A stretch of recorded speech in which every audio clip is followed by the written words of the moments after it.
Survive ചെയ്യാനേ, അതായത് cinema ബന്ധങ്ങളില്ലാതെ നമുക്ക് അങ്ങനെ ടാലന്റ് തെളിയിക്കാൻ വേണ്ടി മാത്രം ഒരു വലിയ ഒരു സ്റ്റാർ ഡയറക്ടറുടെ ഒരു അനുഗ്രഹം കിട്ടാതെ, അല്ലെങ്കിൽ ഒരു അവസരം കിട്ടാതെ, ഇപ്പൊ അങ്കമാലി ഡയറീസിന് പെപ്പയ്ക്കോ ബാക്കിയുള്ളവർക്കൊക്കെ കിട്ടിയതുപോലെയോ, അല്ലെങ്കിൽ ഫാസിൽ സാർ ശ്രീ മോഹൻലാലിനും ശങ്കറിനും ഒക്കെ അവസരം കൊടുത്തതുപോലെയോ ഒന്നും അവസരം കിട്ടാത്ത ഒരാൾക്ക്, അല്ലെങ്കിൽ കൃത്യമായിട്ടൊരു ഫിലിം ബാക്ക്ഗ്രൗണ്ട് ഇല്ലാത്ത ഒരാൾക്ക് സർവൈവ് ചെയ്യൽ എത്രമാത്രം ശ്രമകരമാണ്?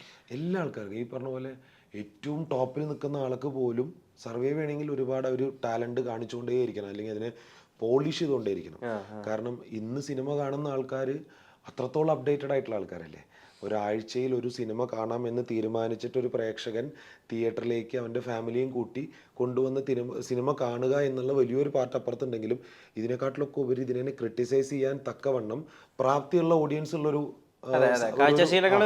ഭയങ്കര മാറ്റം വന്നു. കാരണം OTT എന്ന് പറയുന്നതും ഈ ഫിലിം ഫെസ്റ്റിവലുകൾ എന്ന് പറയുന്നതൊക്കെയും അത്രത്തോളം നമ്മളതിനെ അപ്ഗ്രേഡ് ചെയ്തിട്ടുണ്ട്. സോ ഈ പറഞ്ഞ പോലെ ഒരു വലിയ ഒരാളുടെ പിൻബലം ഇല്ലെങ്കിൽ പോലും വളർന്നു വന്ന ഒരുപാട് ആൾക്കാരുണ്ട്. ഉണ്ടെങ്കിൽ നല്ലതാണ്. പിന്നെ അതിനേക്കാട്ടിലൊക്കെ ഉപരി ഈ പറഞ്ഞ പോലെ അങ്ങനെ ഒരു പുഷ് കിട്ടിക്കഴിഞ്ഞാൽ ഏതാളും അത് ആഗ്രഹിക്കുന്നതാണ്. ഇപ്പൊ ഞാനും ആഗ്രഹിക്കുന്ന തന്നെയാണ്.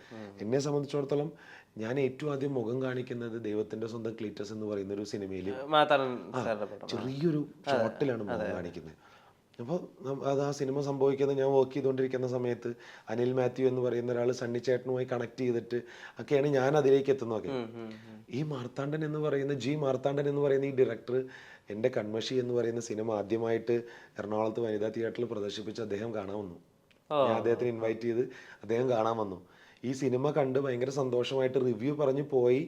2 മണിക്കൂറിന് ശേഷം പുള്ളി എന്നെ പേഴ്സണലി വിളിച്ചിട്ട് നന്നായിട്ടുണ്ട്, ഇത്രയും ഞാൻ എക്സ്പെക്ട് ചെയ്തില്ലേ എന്നുള്ള രീതിയിൽ അത് ഡീറ്റെയിൽ ആയിട്ട് പറഞ്ഞു. സോ ഈ പറഞ്ഞ പോലെ എനിക്കതൊക്കെ ഭയങ്കര മൈലേജ് ആയിട്ടുള്ള കാര്യങ്ങളാണ്. വലിയൊരാളായിട്ടുള്ള ബാലേന്ദ്ര മേനോൻ സാറിൻ്റെ സിനിമ അദ്ദേഹം ഡയറക്റ്റ് ചെയ്യുമ്പോൾ അദ്ദേഹത്തിൻ്റെ കൂടെ നിന്നിട്ട് ആ സിനിമ എങ്ങനെയാണ് എടുക്കുന്നത്, എങ്ങനെയാണ് ഇതിൻ്റെ പ്രോസസ്സ് എന്നുള്ളത് വേറൊരു പോസ്റ്റിൽ നിന്നുകൊണ്ട് ഞാനത് കണ്ടുപിടിക്കാൻ ശ്രമിച്ചിട്ടുള്ള ഒരാളാണ്. സോ എന്നെ സംബന്ധിച്ചിടത്തോളം ഒരുപാട് ലെജൻസിനെ മീറ്റ് ചെയ്യാനുള്ള അവസരങ്ങൾ കിട്ടിയിട്ടുണ്ട്. അപ്പോൾ ഞാനതിനെ അങ്ങനെയാണ് കരുതുന്നത്. എനിക്ക് ഈ പറഞ്ഞ പോലെ എൻ്റെ ഹെറിഡിറ്ററിയിൽ ഒരു വലിയൊരു ആളില്ല, ഞാനൊരു നെപ്പോ കിഡ് അല്ല. പക്ഷെ എനിക്ക് എൻ്റെതായിട്ടുള്ള ആഗ്രഹങ്ങളുണ്ട്. ഞാൻ സഞ്ചരിച്ചു കൊണ്ടിരിക്കുന്ന എൻ്റെ ആഗ്രഹങ്ങളിലാണ്. ഞാൻ സർവൈവ് ചെയ്യണം എന്നുള്ളത് എൻ്റെ ആവശ്യമാണ്. എൻ്റെ ആവശ്യമാണ് ഞാൻ സർവൈവ് ചെയ്യണം എന്നുള്ളത്. സോ ഞാൻ യാത്ര ചെയ്യുന്നത് ഇങ്ങനെയാണ്. ഞാൻ മീറ്റ് ചെയ്യുന്ന ലെജൻസ്, ഞാൻ ചെയ്തൊരു വർക്ക് കാണിക്കാൻ ഇപ്പോഴും ഞാൻ ഈ കൺമഷിയുടെ ഈ സ്റ്റേറ്റ് ടെലിവിഷൻ അവാർഡ് വന്നപ്പോഴും ഞാൻ ഓരോരുത്തർക്ക് അത് വീണ്ടും ഷെയർ ചെയ്തുകൊണ്ടിരിക്കുന്നുണ്ട്.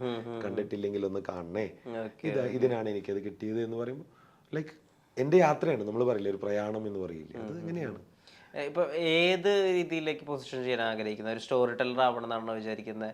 അതോ ഇപ്പോൾ സ്വയം പ്രൊജക്റ്റുകൾ സെറ്റ് ചെയ്യുന്ന ഇപ്പോൾ രാജ്ബി ഷെട്ടിയൊക്കെ അച്ചീവ് ചെയ്തിട്ടുള്ളൊരു, ലക്ഷ്യ ഷെട്ടിയൊക്കെ അച്ചീവ് ചെയ്തിട്ടുള്ളൊരു ലെവലുണ്ട്. അവർക്ക് കഥകൾ പറയാനും അറിയാം, അവർക്കത് അഭിനയിച്ച് ഫലിപ്പിക്കാനുള്ള, ആളുകളെ അത് വിശ്വസിപ്പിക്കാനുള്ള കഴിവുണ്ട്. ആ ഒരു സ്റ്റേച്ചറിലാണോ ഉദ്ദേശിക്കുന്നത്? ഇപ്പോൾ വിഷ്ണു പറഞ്ഞില്ലേ, ഋഷഭ് ഷെട്ടി, രാജ്ബി ഷെട്ടി, അല്ലെങ്കിൽ മലയാളത്തിൽ തന്നെ ഇപ്പോൾ ദിലീഷ് പോത്തൻ എന്ന് പറയുന്ന വലിയൊരു ഇതുപോലെ എക്സാക്ട്ലി അതുപോലെ തന്നെ ഇപ്പൊ നമ്മളൊരു നാളെ ചിലപ്പോ വേറെ ഇതുപോലെ വരുന്ന ഒരാളുടെ മുമ്പിൽ പറയാൻ പറ്റുന്ന ഒരു ഉദാഹരണമായിട്ട് മാറണം അനൂപ് കൃഷ്ണൻ എന്നുള്ളതാണ് എൻ്റെ ആഗ്രഹം. അപ്പൊ അനൂപ് എന്നുള്ളൊരു പേര് മലയാള സിനിമയിൽ എപ്പോഴും ഉണ്ടായിരിക്കണം. ലൈക്ക് അനൂപ് കൃഷ്ണൻ എന്ന് പറയുന്ന എൻ്റെ പേര് കൃത്യമായിട്ടുള്ള സിഗ്നേച്ചറോട് കൂടി എനിക്ക് അവിടെ ഉണ്ടാക്കണം എന്നുള്ളതാണ് എൻ്റെ ആഗ്രഹം. അത് ഞാൻ ആസ് എൻ ആക്ടർ എന്നുള്ള രീതിയിൽ സ്വയം പോളിഷ് ചെയ്തുകൊണ്ട് എനിക്കത് ചെയ്യണമെന്ന് ആഗ്രഹമുണ്ട്. ആസ് എ മേക്കർ എന്നുള്ള രീതിയിൽ എനിക്ക് എന്ത് ഡിഫറെൻ്റ് ആയിട്ട് ഞാൻ കണ്ട് പരിചയിച്ച് വന്നിട്ടുള്ള, എന്നെ ഇൻസ്പയർ ചെയ്തിട്ടുള്ള സിനിമകളിൽ നിന്നും എൻ്റെതായിട്ടുള്ള വേർഷൻ കൊടുക്കണം എന്നുണ്ട്. സോ അനൂപ് കൃഷ്ണൻ എന്നുള്ളൊരു പേര് എനിക്ക് എൻ്റെതായിട്ടുള്ള സിഗ്നേച്ചറോട് കൂടി എനിക്ക് ഇടണമെന്നുണ്ട്. ഈ സീരിയൽസ് എപ്പോഴെങ്കിലും ഒരു റോങ് ചോയ്സ് ആയിട്ട് തോന്നിയിട്ടുണ്ടോ എന്ന് അറിഞ്ഞാൽ കൊള്ളാന്നുണ്ട്. കാരണം എന്താണെന്ന് വെച്ച് കഴിഞ്ഞാൽ നമുക്കറിയാം എത്രയൊക്കെ സീരിയലിൽ നമ്മൾ ഒരു വലിയ സൂപ്പർ സ്റ്റാർ ആണെങ്കിൽ പോലും അവിടെ നിന്ന് നമ്മളെ സിനിമയിലേക്ക് വിളിക്കുക. എനിക്കൊന്നും അങ്ങനെ ബ്രേവ് അറ്റംപ്റ്റ് നടത്തിയിട്ടുള്ള ജിത്തു ജോസഫിനെ പോലുള്ള ചിലരൊക്കെ അങ്ങനെ നടത്തിയിട്ടുള്ളൂ. ഇതിന് എന്തൊക്കെയായാലും രണ്ടാമയുടെ സ്വഭാവം അറിഞ്ഞോ അറിയാതെയോ അലിഖിതമായിട്ടൊക്കെ അവിടെ ഇവിടെയൊക്കെ ഉണ്ട്. അതിനെ ഒരു ഉച്ചനീതിത്വമായിട്ടല്ല ഞാൻ പറയുന്നത്. പക്ഷെ എന്നാൽ പോലും അവിടെ നിന്നൊരു പിക്ക്, ഇവിടെ 100 പേരുണ്ടല്ലോ മെയിൻ സ്ട്രീമിൽ. സീരിയൽ എപ്പോഴെങ്കിലും റോങ് ചോയ്സ് ആയിരുന്നോ അല്ലെങ്കിൽ മോശം പാത്വേ ആയെന്നോ തോന്നിയിട്ടുണ്ടോ? ഇല്ല. ഞാൻ ചെയ്തിട്ടുള്ള ഒന്നും തന്നെ ഒരു റോങ് ആയിട്ട് എനിക്ക് ഇതുവരെ, സത്യം പറഞ്ഞാൽ എന്നോട് ബിഗ് ബോസിന്റെ കാര്യം ഇതേപോലെ തന്നെ ചോദിക്കാറുണ്ട്. ഒരിക്കലും അങ്ങനെ തോന്നില്ല. കാരണം സീതാ കല്യാണം എന്ന് പറഞ്ഞ ഒരു സീരിയലിലെ കല്യാണം എന്നൊരു ക്യാരക്ടർ ഞാൻ ചെയ്യുന്നതിന്റെ മുമ്പ് ഓൾറെഡി 8-9 സിനിമകൾ ഞാൻ ചെയ്തിട്ടുണ്ട്. ഇഷ്ടി എന്ന് പറയുന്ന സംസ്കൃത സിനിമ, അത് ഇന്ത്യൻ പനോരമയുടെ റെക്കഗ്നീഷൻ കിട്ടിയിട്ടുള്ള ഒരു സിനിമയില് വൺ ഓഫ് ദി അവിടെ റാമ്പിൽ നടക്കുകയും ചെയ്തു അല്ലേ? എക്സാക്ട്ലി. ആ ഒരു ഈ റെഡ് കാർപ്പറ്റിൽ നടക്കാനുള്ള ഒരു അവസരമൊക്കെ തന്ന ഒരു സിനിമ. അപ്പൊ അത്രയും വലിയൊരു സിനിമ SPBനെ പോലെ അല്ലെങ്കിൽ വലിയ വലിയ ആർട്ടിസ്റ്റുകൾ വന്നു പോയ ഒരു ഇവന്റിന്റെ ഭാഗമായിട്ടുള്ള ഒരാളാണ്.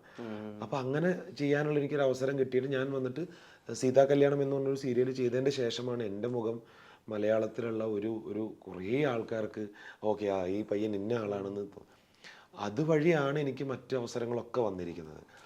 സീരിയൽ ഞാൻ ഫിനിഷ് ചെയ്യാതെയാണ് അതിന് പോരുന്നത്. അതെനിക്ക് ആ ഒരു പ്രൊഡക്ഷനുമായിട്ടുണ്ടായ ഇഷ്യൂസ് കൊണ്ട് പോരുന്നത്. കുറേ പെൻഡിങ് വരികയും അല്ലെങ്കിൽ കുറേ അവരുമായിട്ടുള്ള ഡീലിങ്സ് ഭയങ്കരമായിട്ട് മോശമായിട്ട് വന്ന് നമ്മുടെ നിലനിൽപ്പിനെ ബാധിക്കുന്ന ഒരു കണ്ടീഷനിൽ ഞാൻ ഫിനാൻഷ്യലി എൻ്റെ നിലനിൽപ്പിനെ ബാധിക്കുന്ന ഒരു കണ്ടീഷനിൽ ഞാൻ ബാക്ക് ഔട്ട് ചെയ്തതാണ്. ടോർച്ചറിന്റെ എക്സ്ട്രീം ലെവലിൽ വന്നപ്പോഴൊക്കെ ഞാൻ ബാക്ക് ഔട്ട് ചെയ്തതാണ്. അത് ഒരു പക്ഷേ ഒരു സ്ഥലത്ത് ഒരു കംപ്ലൈന്റ് പോലും ഞാൻ പറഞ്ഞിട്ടില്ല, ഒരാളോടും കംപ്ലൈന്റ് പറഞ്ഞിട്ടില്ല. ഞാനായിട്ട് ബാക്ക് ഔട്ട് ചെയ്തതാണ്. കാരണം അവിടെ നിന്ന് കഴിഞ്ഞാൽ അത് എന്നെ ബാധിക്കുമെന്ന് തോന്നുന്നൊരു മൊമെന്റിൽ ഞാൻ ബാക്ക് ഔട്ട് ചെയ്തതാണ്. പക്ഷെ അപ്പോഴും എനിക്ക് അപ്പുറത്ത് വേറൊരു ഓപ്ഷൻ എനിക്ക് അപ്പുറത്ത് കിട്ടി. സ്റ്റാർ സിംഗറിലൊരു ആങ്കറിങ് എന്ന് പറയുന്ന ഒരു പൊസിഷൻ കിട്ടി.